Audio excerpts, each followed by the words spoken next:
The rain came down in sheets so thick that Pierce Ashford could barely see 3 feet ahead of his horse. But he saw her anyway, standing in the middle of the muddy road like a ghost made flesh.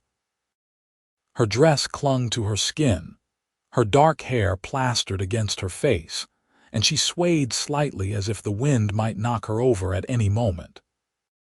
It was late September in 1879, and the storm had rolled into Marysvale, Utah without warning, turning the dusty streets into rivers of mud. Pierce pulled his stallion to a halt, rain streaming down the brim of his hat, and stared at the young woman who looked up at him with eyes that held more exhaustion than fear. "Miss, you need to get out of this weather," he called down to her, his voice barely audible over the drumming rain. She blinked up at him, water streaming down her face like tears. "I have nowhere to go," she said, and her voice was so flat, so defeated that something twisted in Pierce's chest. He dismounted without thinking, his boots squelching in the mud, and stood before her. She was younger than he had first thought, maybe 22 or 23, with delicate features and lips that had gone pale from the cold. Pierce was 26 himself, tall and broad-shouldered from years of working cattle and surviving the harsh Utah desert. He had seen plenty of hardship in his life, but something about this woman's quiet despair moved him in a way he could not explain. "That's not true anymore," he said firmly, pulling off his oilskin coat and draping it around her trembling shoulders. "Come on. My ranch is just a mile outside town. You can dry off there, get warm, and we will figure out what comes next." She looked at him with suspicion and hope warring in her expression, but the cold must have won out because she nodded.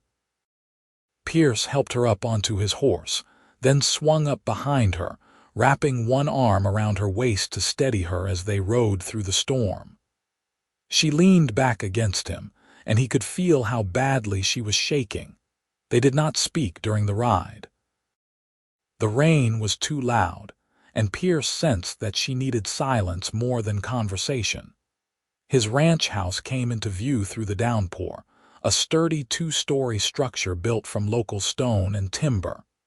He had built it himself over the past 5 years, expanding it as his cattle operation grew. It was not much, but it was solid and warm and dry, which was exactly what this woman needed. He dismounted and helped her down, noting how unsteady she was on her feet. "Can you walk?" he asked. "I think so," she whispered. He kept his arm around her waist anyway, guiding her up the steps and through the front door. The warmth of the house hit them immediately. Pierce had left a fire burning in the hearth before he had ridden into town, and it still blazed cheerfully. He led her to the sofa near the fireplace and went to fetch blankets and towels from the linen closet. When he returned, she was sitting exactly where he had left her, staring into the flames with an expression of such profound weariness that Pierce felt his protective instincts kick into overdrive. He handed her the towels. "You should get out of those wet clothes. I will find you something dry to wear. There is a bedroom upstairs, first door on the right. Take your time." She looked up at him, and for the first time he saw a flicker of life in her eyes. "Why are you helping me?" Pierce crouched down so they were at eye level. "Because you need help and I am in a position to give it. That is all the reason I need." Something softened in her expression. She stood slowly, clutching the towels and blankets, and made her way upstairs.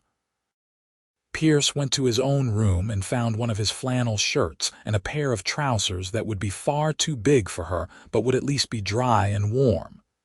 He left them outside the bedroom door and knocked softly. "Clothes for you, miss." "Thank you," came her muffled reply.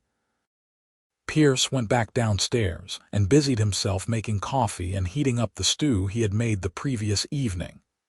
By the time she came back down, dressed in his oversized clothes with her hair wrapped in a towel, he had set out 2 bowls and fresh bread. "Sit," he said gently, gesturing to the table. "You need to eat. She sat, and when he placed the bowl in front of her, she stared at it as if she could not quite believe it was real. Then she picked up the spoon and began to eat, slowly at first, then with increasing hunger. Pierce ate his own meal in silence, giving her space, but he watched her carefully. She had delicate hands, he noticed, but they were rough and red, the hands of someone who had worked hard. There was a bruise on her wrist, fading to yellow-green, and another on her collarbone that he had glimpsed when his shirt had slipped off her shoulder. When she finally set down her spoon, she looked at him with clear eyes. "My name is Natalie Vance," she said quietly. "And I owe you an explanation." "You do not owe me anything," Pierce replied, "but if you want to talk, I am willing to listen." Natalie took a deep breath. "I came to Marysvale 6 months ago with my husband. He was a gambler and not a very good one. He had debts back in Missouri and we ran. He thought he could start fresh out here, but he just found new people to owe money to." Her voice was steady, but Pierce could hear the pain beneath it. "2 weeks ago, he got into a card game with some men from Piatch. He lost everything we had, including the deed to the little house we were renting. When he could not pay, they beat him badly. He died 3 days later." Pierce felt anger rising in his chest, hot and fierce.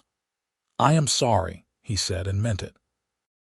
"The men who he owed money to came looking for payment," Natalie continued. "They said I could work off his debts at one of the saloons." Her jaw tightened. "I refused.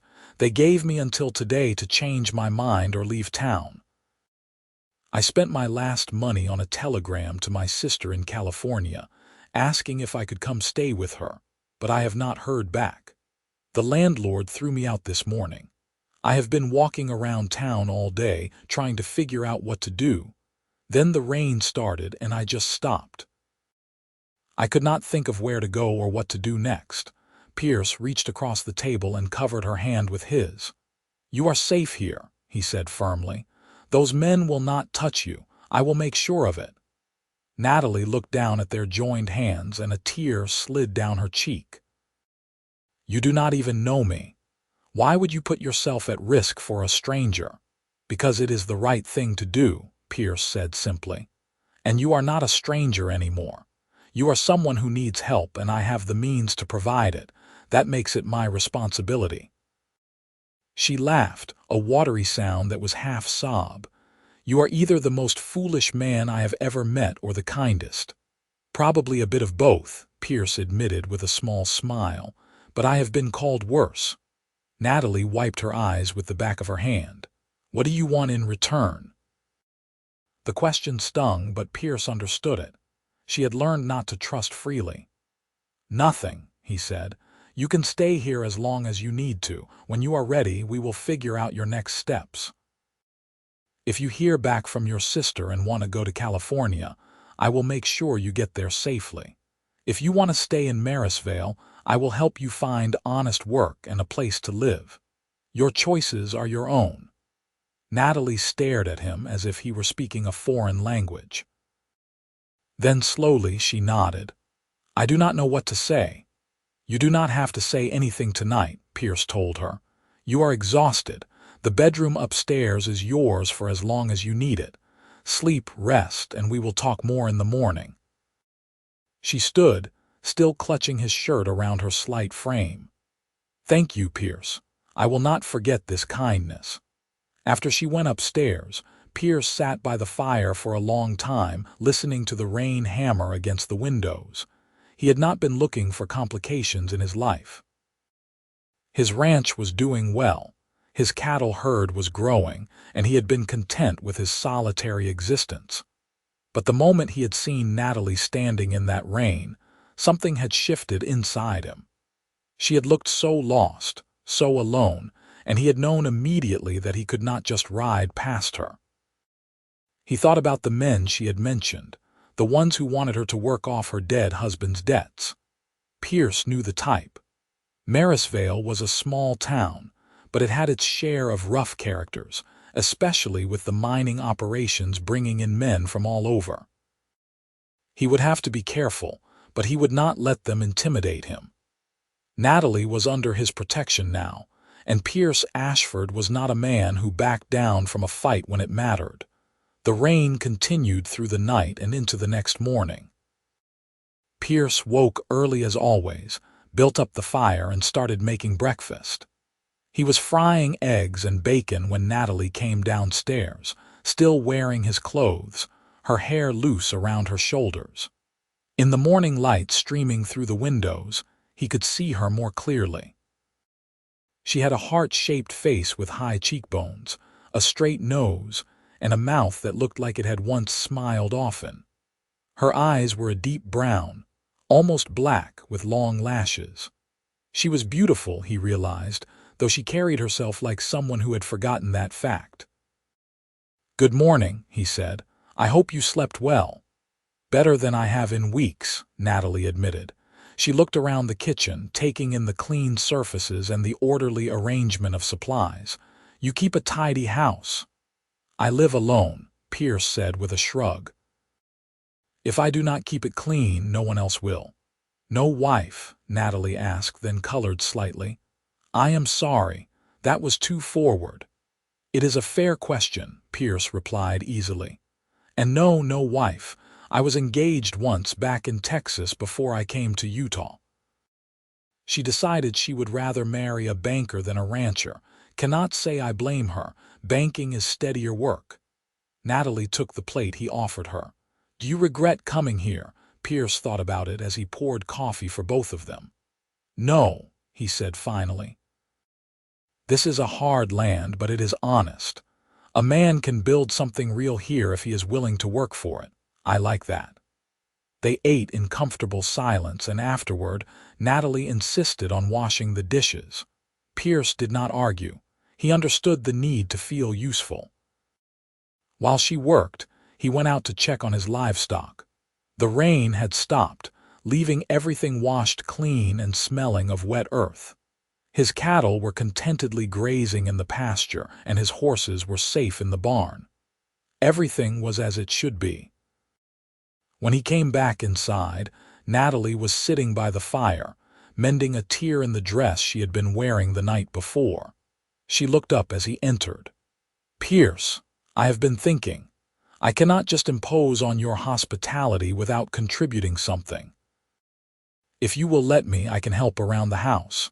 I am a good cook, and I know how to manage a household. It would not be payment exactly, but it would help me feel less like a burden." Pierce considered this. He could see that she needed to maintain her dignity, to feel like she had some control over her situation. "All right," he agreed. "But this is a partnership, not servitude. You are a guest who is helping out, not an employee. If you feel uncomfortable or want to stop at any time, you just say so." "Understood, understood," Natalie said, and Pierce saw relief in her eyes. Over the next few days, they fell into a routine. Pierce worked the ranch while Natalie managed the house. She was, as she had promised, an excellent cook. She made bread that was light and fluffy, stews that were rich and flavorful, and she had a way with preserves that made Pierce's usual breakfast of hardtack and jerky seem like penance. She also cleaned and organized with an efficiency that impressed him. But more than that, Pierce found himself enjoying her company. She was intelligent and well-read, with a dry sense of humor that caught him off guard and made him laugh. In the evenings, they would sit by the fire and talk about everything from books to politics to their dreams for the future. Pierce learned that Natalie had grown up in Missouri, the daughter of a schoolteacher and a seamstress. She had loved learning and had hoped to become a teacher herself, but her parents had died of cholera when she was 19. Alone and frightened, she had married the first man who offered her security. It had been a mistake, she admitted, but at the time it had seemed like her only option. "I was so young," she said one evening, staring into the flames. "I thought marriage would give me stability, a home, a family. Instead, I got a man who cared more about cards than his own wife. He was not cruel exactly, but he was thoughtless and selfish. I realized too late that I had traded one kind of loneliness for another. You deserve better than that, Pierce said quietly. Natalie looked at him, and something passed between them, a current of understanding and attraction that neither of them acknowledged aloud. Maybe, she said softly, but I am not sure I know what better looks like anymore. You will figure it out, Pierce told her, and you have time. No one is rushing you. A week after Natalie's arrival, Pierce rode into town to pick up supplies and check if there were any telegrams for her. He was loading sacks of flour and grain into his wagon when a man approached him. He was tall and lean, with a scar running down the left side of his face and eyes that were flat and cold. "You are Pierce Ashford," the man said. It was not a question. "I am," Pierce replied, straightening. "And you are?" "Name is Colt Brennan. I am here on behalf of some business associates who had dealings with a man named Thomas Vance. I understand his widow is staying with you." Pierce felt his muscles tense. "What business is that of yours?" "Vance owed a considerable sum of money when he died," Brennan said. "His debts passed to his widow. We have a proposition for her that would allow her to work off what is owed. But she seems to have disappeared. If you know where she is, it would be in everyone's best interest if you pointed me in her direction." "I do not know what you are talking about," Pierce said evenly. "Now, if you will excuse me, I have work to do." Brennan stepped closer, and Pierce caught the smell of whiskey and tobacco. "I am trying to be polite about this, Ashford, but my patience has limits.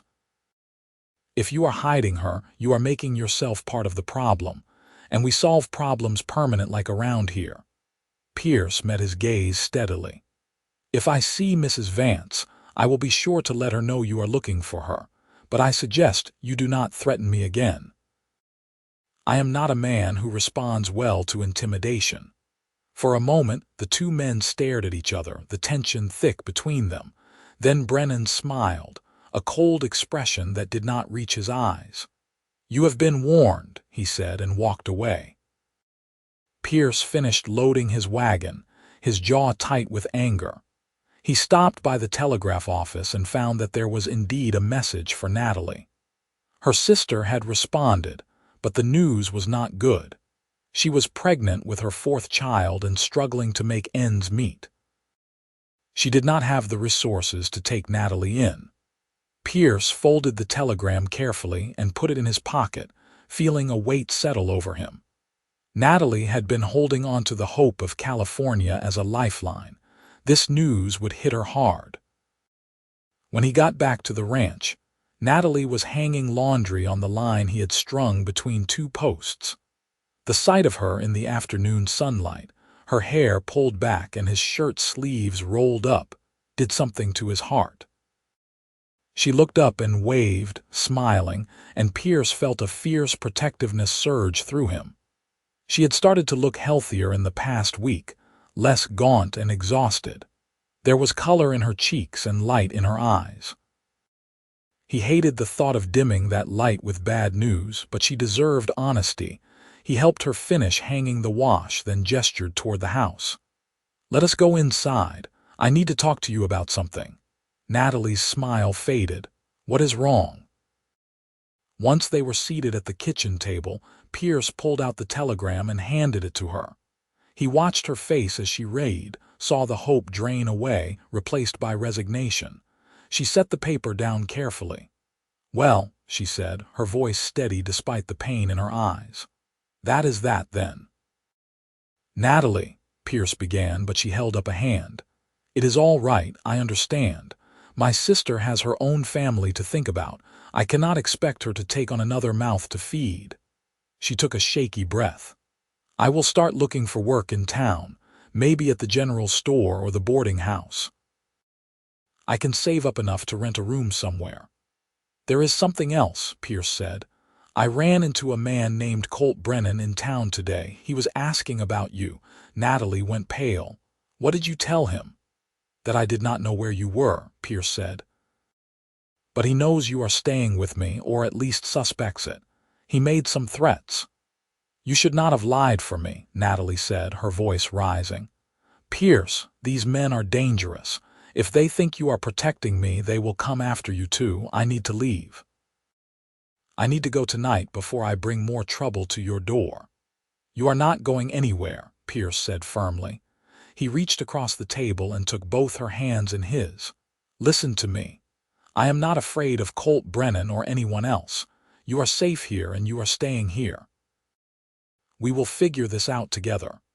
But why? Natalie asked, and there were tears in her eyes now. Why are you doing this for me? You do not owe me anything. We barely know each other. Pierce looked at their joined hands, then back up at her face. Because in the past week you have become important to me, he said quietly. I care about what happens to you. I care about whether you are safe and happy, and I do not want you to leave.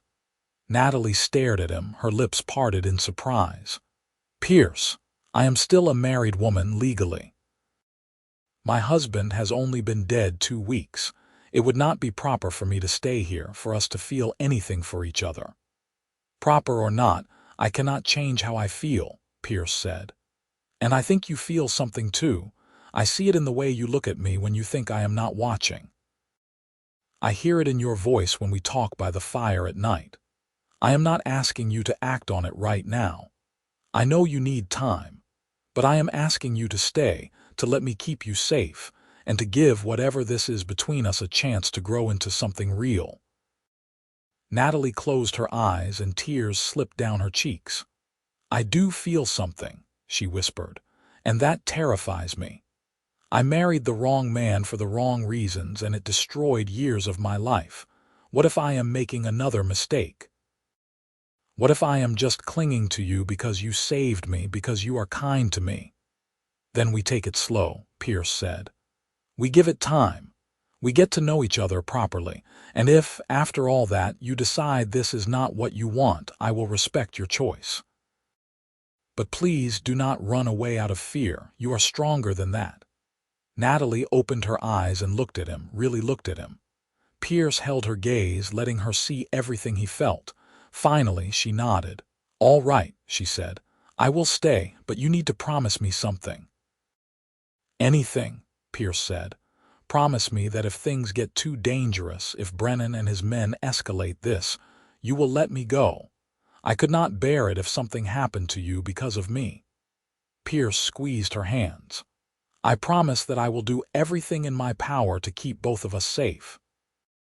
That is the best I can offer. It was not the promise she had asked for, but Natalie seemed to accept it. That evening, Pierce taught her how to shoot. He took her out behind the barn with his spare revolver and set up tin cans on the fence posts.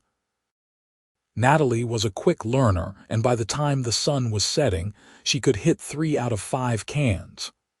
I do not ever want to have to use this on a person, she said, staring at the gun in her hand. I hope you never have to, Pierce replied. But I want you to be able to defend yourself if it comes to that. That night, Pierce sat on the porch after Natalie had gone to bed, his rifle across his lap. He did not really expect trouble so soon, but he was not taking any chances. The moon was nearly full, casting silver light across his land. He had worked hard to build this place, to create something he could be proud of. And now Natalie was part of it, woven into the fabric of his daily life so completely that he could not imagine it without her. He thought about what she had said, about being afraid of making another mistake. Pierce understood that fear. His own experience with his former fiancée had left him cautious about love. But what he felt for Natalie was different from anything he had experienced before. It was not just attraction, though he certainly found her beautiful. It was the way she moved through his home, bringing warmth and life to spaces that had felt cold and empty.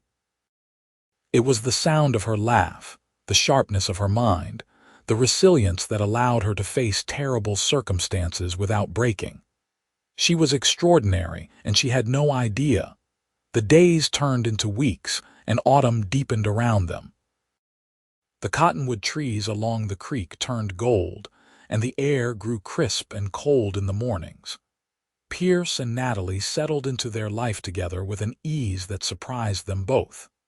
They worked side by side during the day, she in the house and garden, he with the livestock and land. In the evenings, they talked and read and simply enjoyed each other's company. Pierce found himself watching her constantly, memorizing the way she tucked her hair behind her ear when she was concentrating, the way she hummed while she cooked, the way her face lit up when he came in from the fields. Natalie was changing too, becoming more confident and relaxed. She laughed more easily now, and she had started talking about her dreams again. She wanted to read more, to maybe teach children someday, to have a real home. And every time she talked about the future, Pierce noticed that she said we instead of I. One evening in late October, they were sitting by the fire after dinner when Natalie suddenly said, "I need to tell you something." Pierce looked up from the book he had been reading. "What is it?" "I have been thinking a lot about my marriage to Thomas," she said slowly. "About why it failed and what I could have done differently. But the truth is, it was doomed from the start. I did not love him and he did not love me. We were two lonely people who thought being together would make us less lonely, but it does not work that way." She paused, twisting her hands in her lap. "What I am trying to say is that I understand now what was missing, and I know what it feels like when it is present." Pierce set down his book, his heart beginning to pound. "Natalie," she looked up at him and her eyes were shining. "I love you, Pierce. I did not mean to, I tried not to, but I do. You are everything I did not know I needed. You are kind and strong and honorable. You make me feel safe, but you also make me feel brave. You gave me shelter when I had nowhere to go, but you also gave me hope. And I cannot keep pretending that what I feel for you is just gratitude." Pierce crossed the room in 3 strides and pulled her to her feet. He cupped her face in his hands, his thumbs brushing away the tears that had started to fall. "I love you too," he said, his voice rough with emotion. "I have loved you almost from the moment I saw you standing in that rain. You were so lost, but you were still standing, still fighting. And I knew right then that I wanted to be the one standing beside you." He kissed her then, and it was like coming home.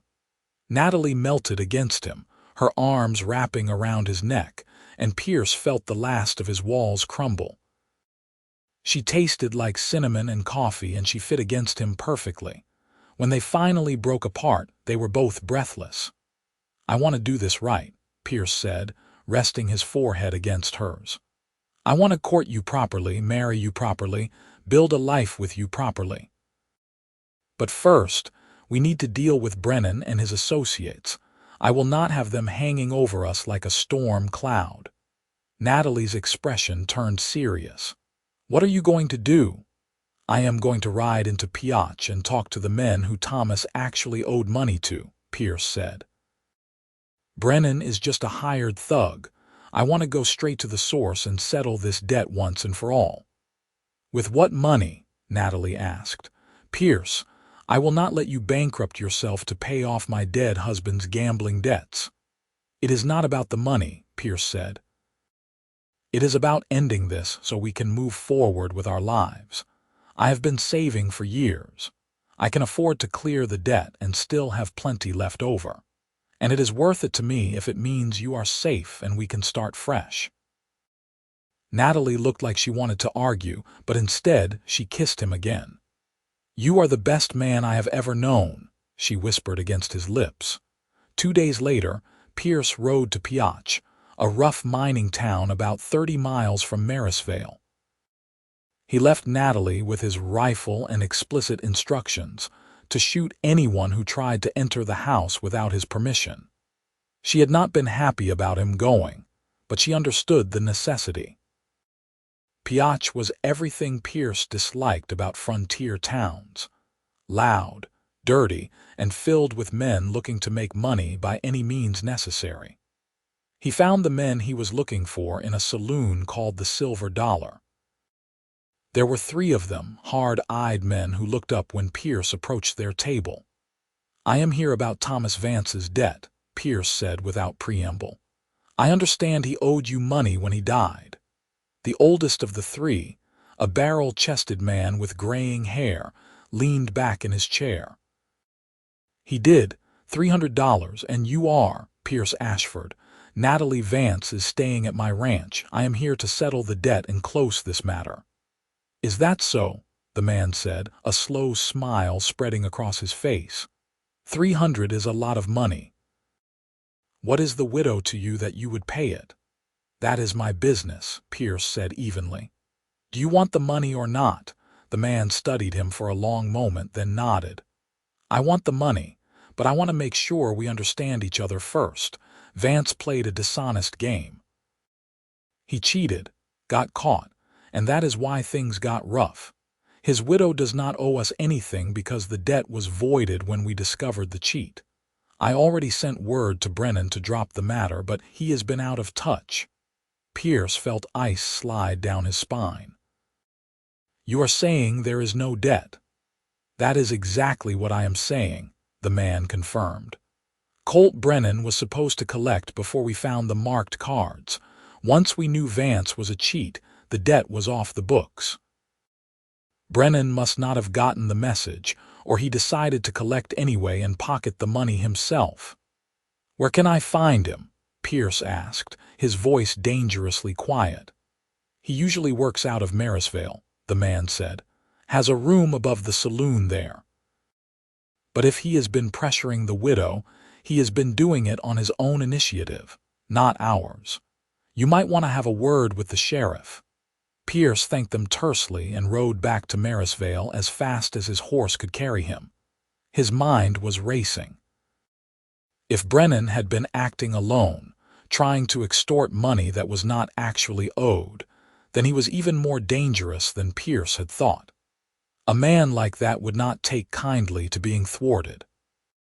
It was late afternoon when Pierce reached his ranch, and the sight that greeted him made his blood run cold. The front door was standing open, and he could hear raised voices inside. He dismounted at a run, pulling his revolver from his holster, and burst through the door. Brennan was standing in the middle of Pierce's living room, and he had Natalie backed against the wall. She was holding the rifle, but Brennan had a knife to her throat. He looked up when Pierce entered, and he grinned. Well, the hero returns, Brennan drawled. You should have minded your own business, Ashford. Let her go, Pierce said, his voice deadly calm. The debt does not exist. I just came from Piotch. Your employers voided it weeks ago. You are here on your own, which means you are nothing but a common thief. Brennan's expression darkened.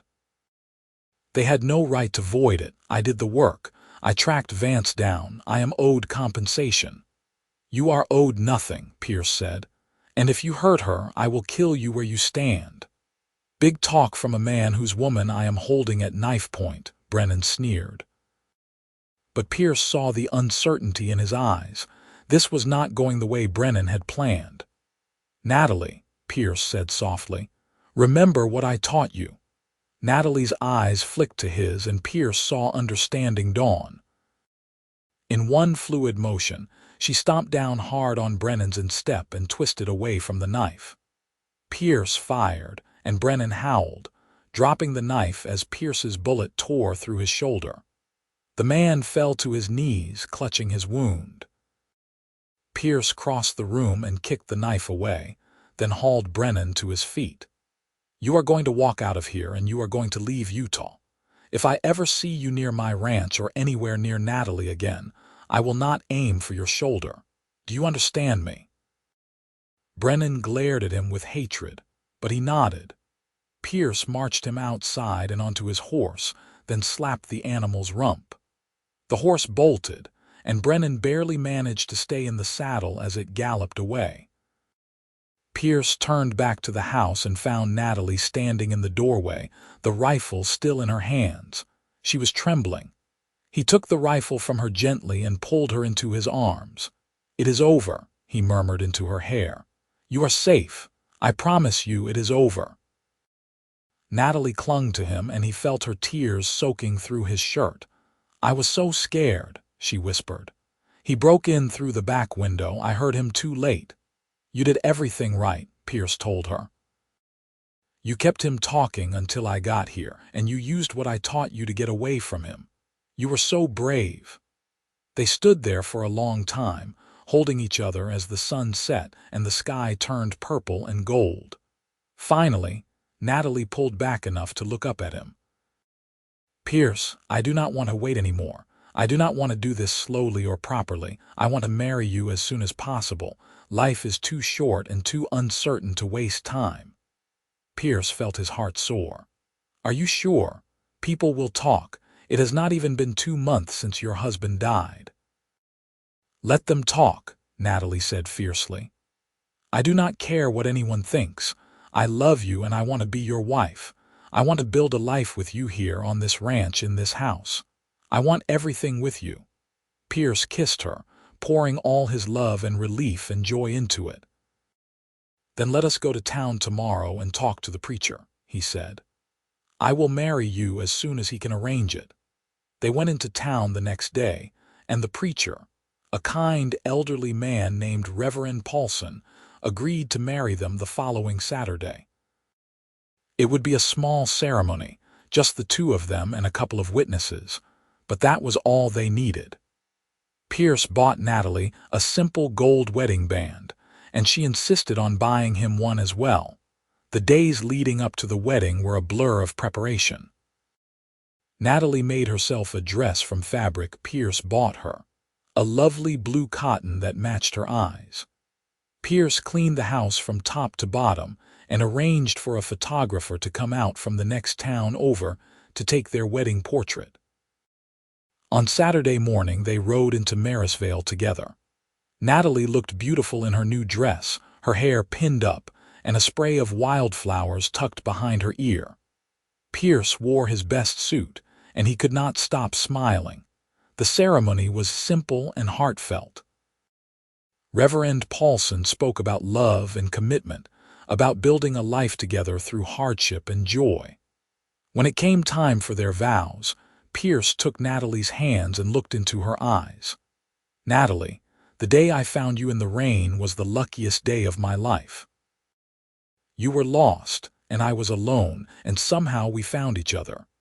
You have brought light and laughter and love into my life. You have made my house a home.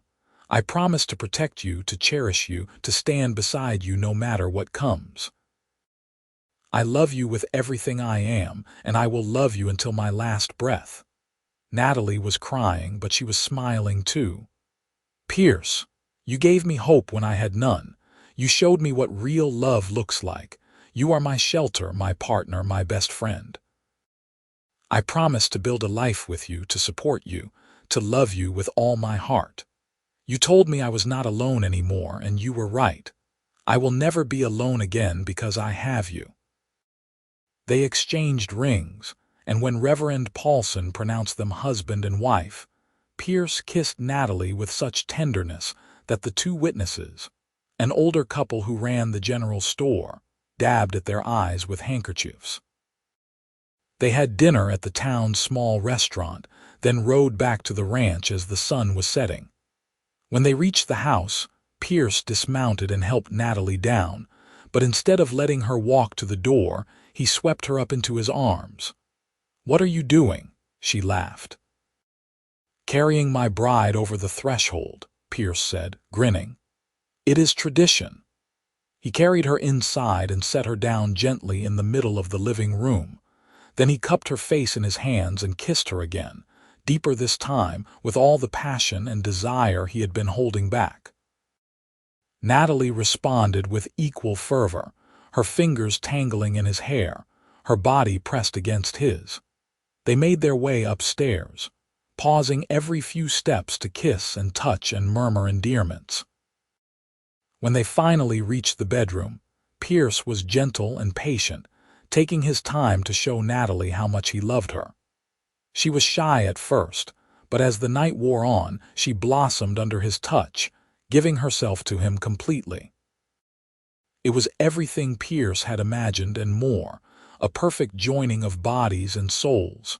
Afterward, They lay tangled together, Natalie's head on Pierce's chest and his arms wrapped around her. "I never thought I could be this happy," Natalie whispered. "I never thought I deserved it." "You deserve everything good this world has to offer," Pierce said, kissing the top of her head. "And I am going to spend the rest of my life making sure you have it." The months that followed were the happiest of Pierce's life.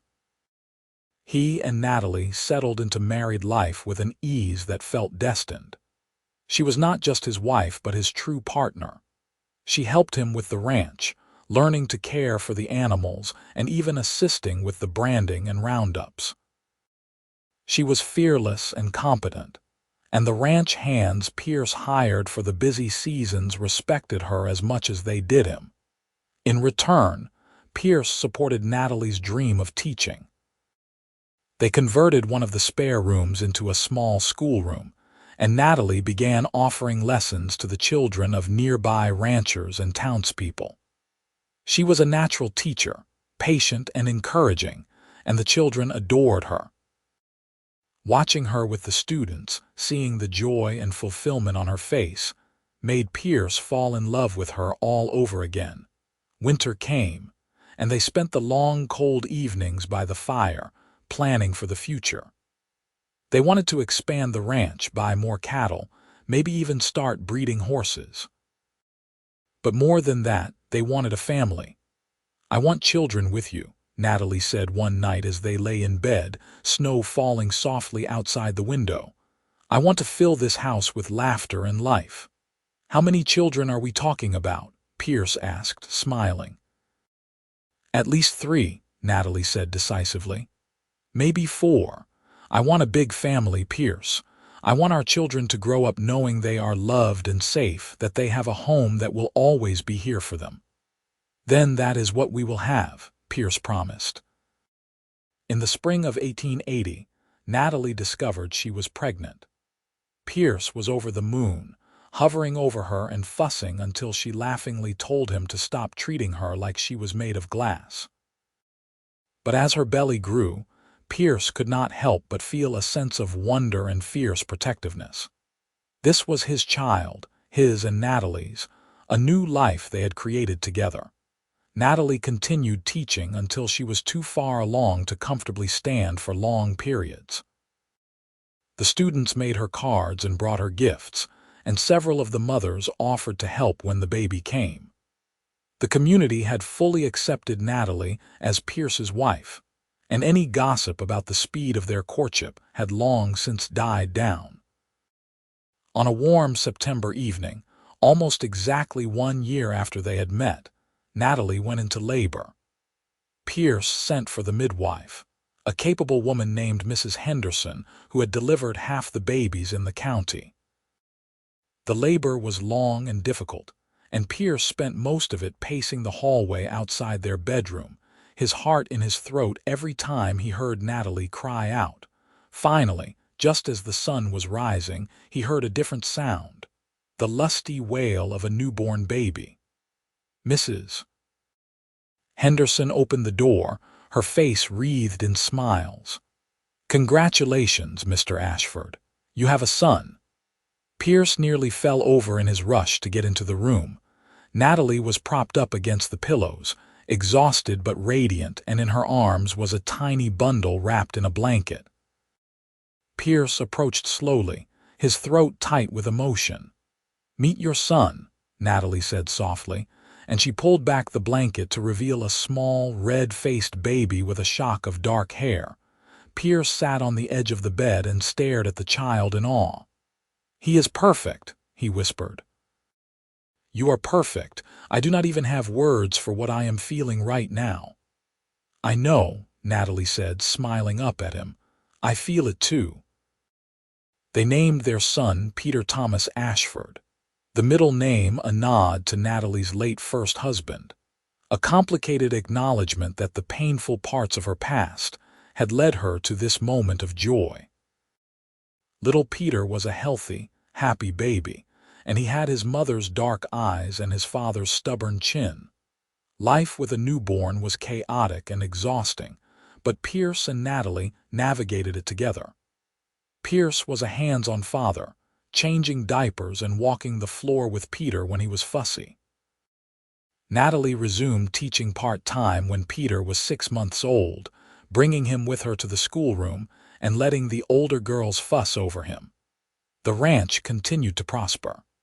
Pierce's herd grew, and he hired 2 permanent hands to help manage the workload. He built an addition onto the house, adding 2 more bedrooms and a larger kitchen. When Natalie asked why they needed so much space, Pierce just grinned and said, "We are going to need it." He was right. When Peter was 2 years old, Natalie became pregnant again.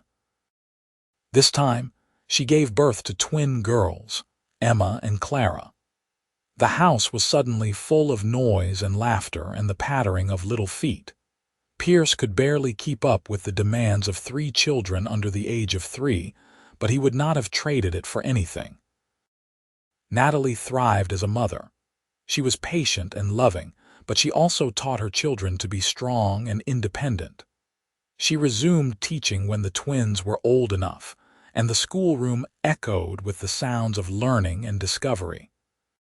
Pierce often came in from the fields to find Natalie surrounded by students, Peter at her feet playing with blocks and the twins napping in a basket nearby.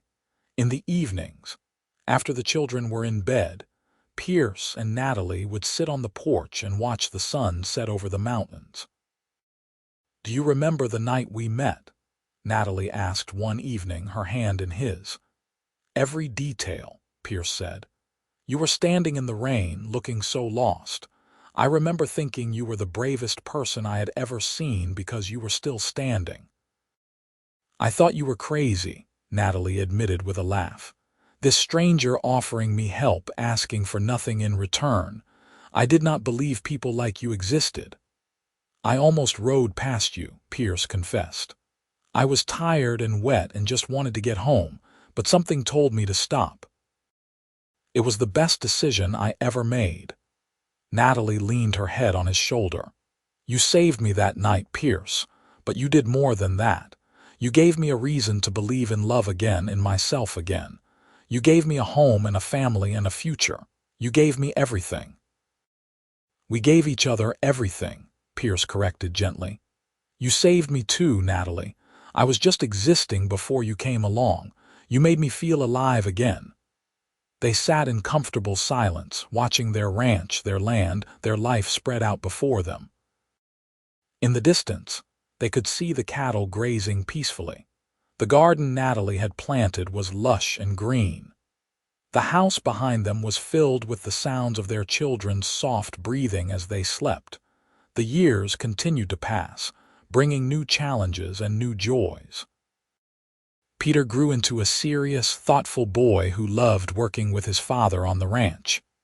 Emma and Clara were inseparable, a whirlwind of energy and mischief. When the twins were 4, Natalie gave birth to another son, whom they named James.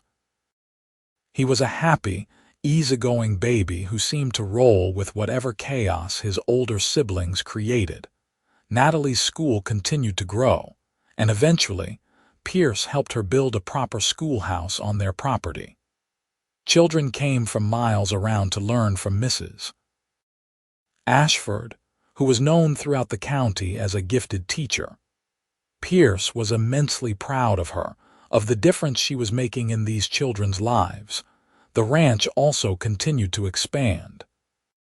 Pierce's cattle operation became one of the most successful in the region, and he began breeding horses as well.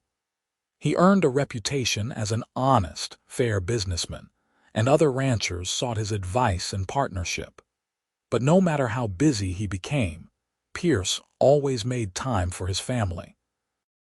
He taught Peter and James to ride and rope. He attended the tea parties Emma and Clara insisted on holding for their dolls. He held Natalie every night and told her he loved her. When Peter was 10 years old, Natalie discovered she was pregnant for the 5th time.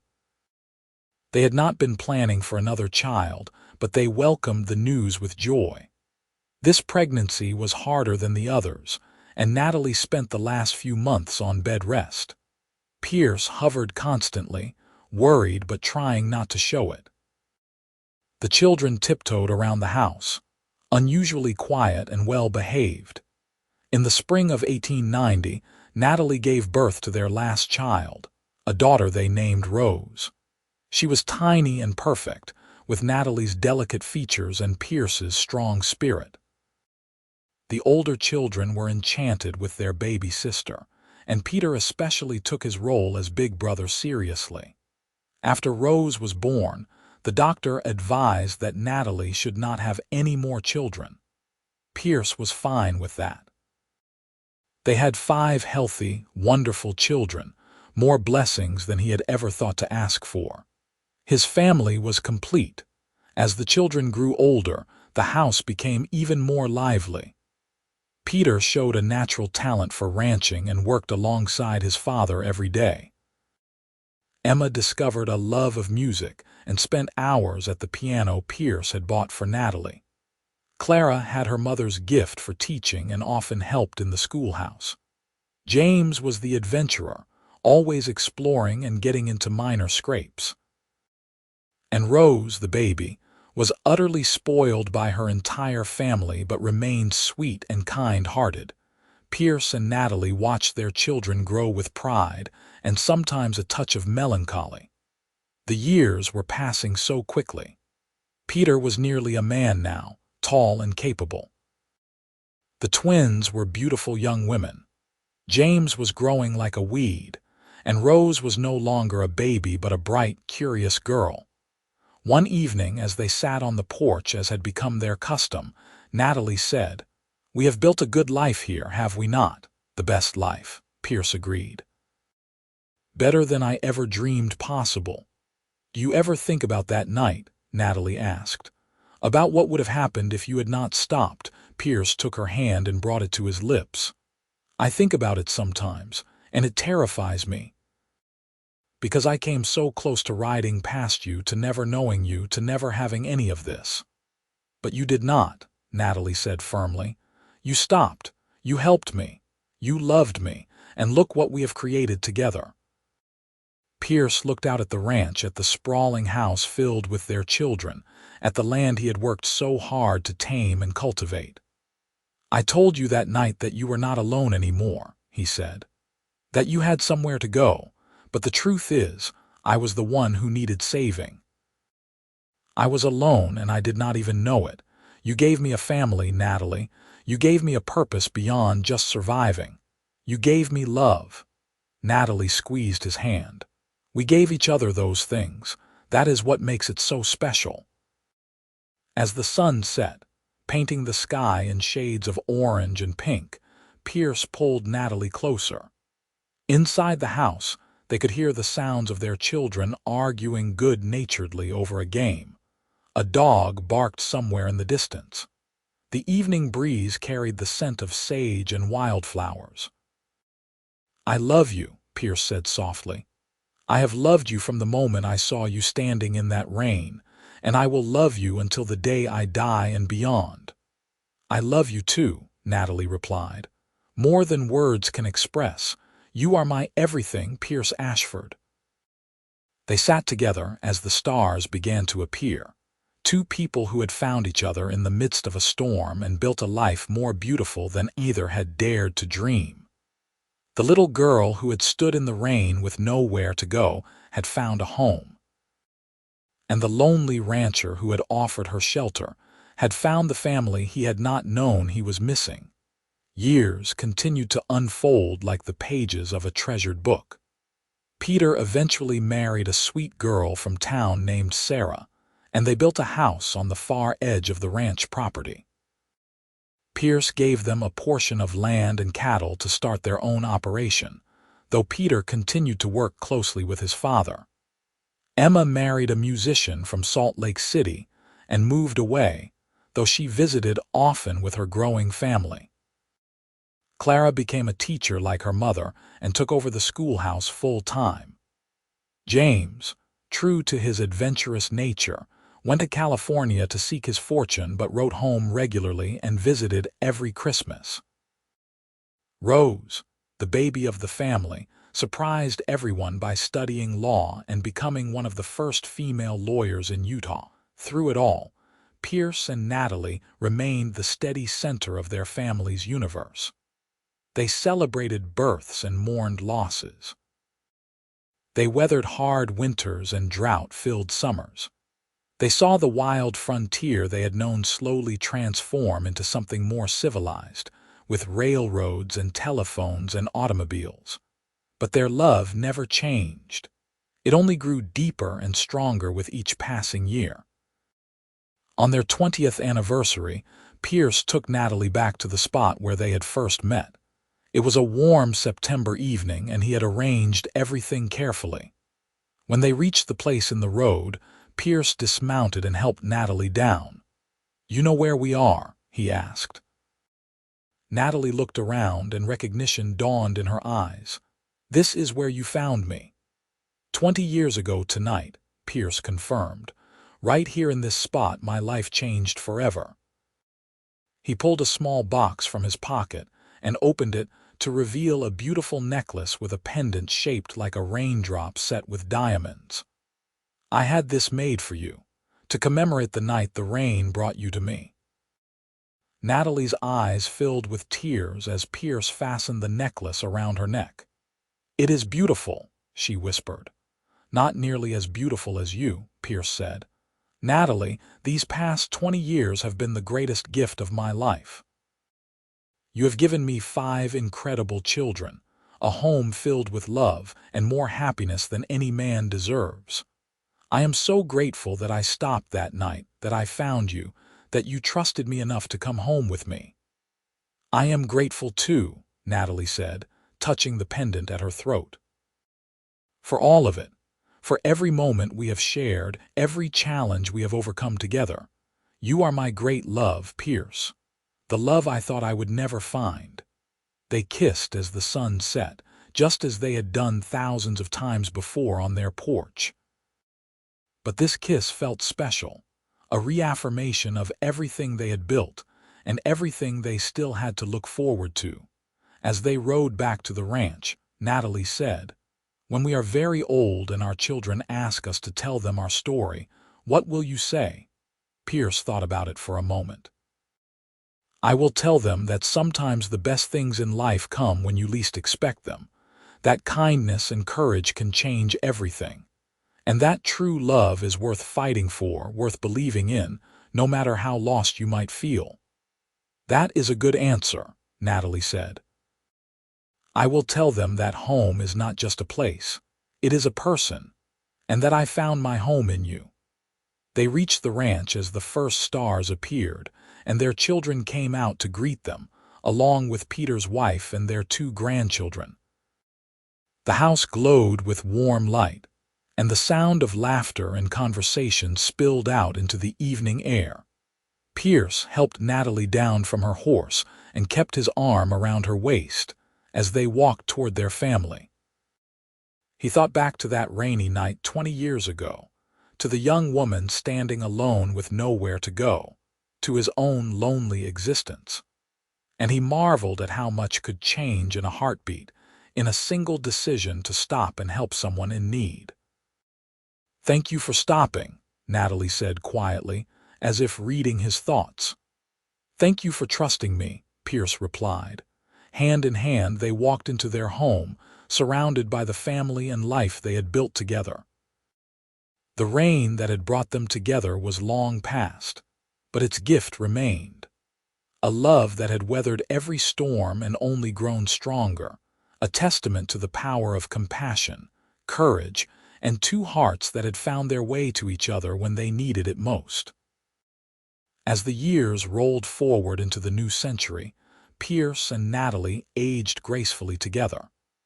Their hair turned gray, their steps slowed, but their love remained as vibrant as ever. They became grandparents many times over and then great-grandparents. The ranch passed primarily to Peter and his sons, though it remained the family homestead where everyone gathered for holidays and celebrations. On their 50th anniversary, the entire family threw them a massive celebration. Children, Grandchildren and great-grandchildren filled the house and spilled out onto the grounds. There was music and dancing and more food than anyone could eat. Pierce and Natalie sat in places of honor, watching the festivities with joy-filled hearts. Peter stood up to make a toast. "I want to talk about my parents," he said, his voice carrying across the crowd. "About how they met and what they built together. My father found my mother when she had nothing and nowhere to go, but he did not just give her shelter. He gave her a chance to rebuild her life, to discover who she truly was. And she, in turn, gave him something he did not even know he was missing: a family, a purpose, a great love. They have shown all of us what commitment looks like, what partnership means, what real love can accomplish. I am proud to be their son, and I hope that I can build even half of what they have built together." The crowd erupted in cheers and applause. Pierce pulled Natalie close and kissed her temple. "Well, what do you think?" he asked. "Did we do all right?"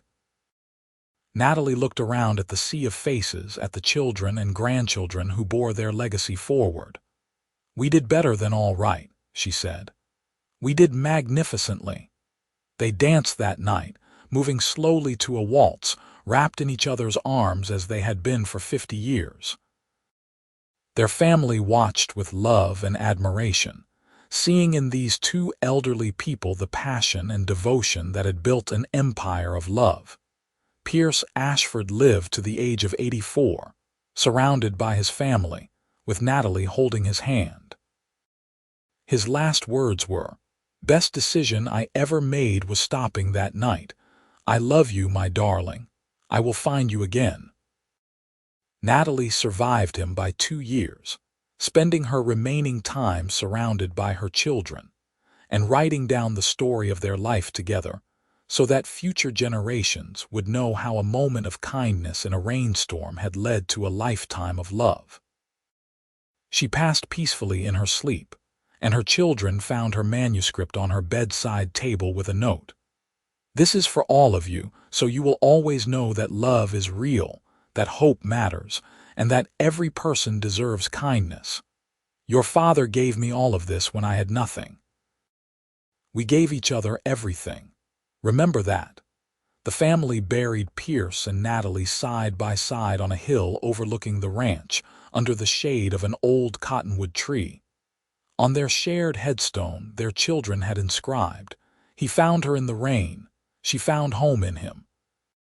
Together they built a love that will never end. And in the years that followed, as their descendants worked the land and lived in the house Pierce had built, they told the story again and again. Of a young woman standing alone in a storm, of a cowboy who stopped to help her, and of the incredible life they had created from that single moment of compassion. It became the family legend, the foundation story, the reminder that even in the darkest moments, hope can arrive unexpectedly, and love can transform everything. The ranch continued to thrive for generations, always in the hands of Pierce and Natalie's descendants. And in the town of Marysvale, the story of the Ashfords became part of local lore, a reminder that the Wild West was not just about gunfights and gold rushes, but also about ordinary people finding extraordinary love and building lives of meaning and purpose. In the end, Pierce and Natalie's story was simple. Two lost souls finding each other, choosing each other, and building a life together through hard work, unwavering commitment, and deep, abiding love. It was not a perfect story, but it was real. And it proved that sometimes, the best response to someone saying, "I have nowhere to go," is to simply reply, "That's not true anymore," and mean it with your whole heart. Their legacy lived on not just in the ranch and the children they raised, but in the lesson they taught. That we all have the power to change someone's life with a single act of kindness. That love can heal even the deepest wounds, and that home is not a place but a person who sees you, chooses you, and stands beside you through everything life brings. The rain that brought them together on that September night in 1879 was long forgotten by history, just another storm in a long line of storms that crossed the Utah desert. But for Pierce and Natalie, and for all the generations that came after them, that rain was sacred. It was the beginning of everything that mattered. It was the moment when two separate lives became one story, one love, one unbreakable bond.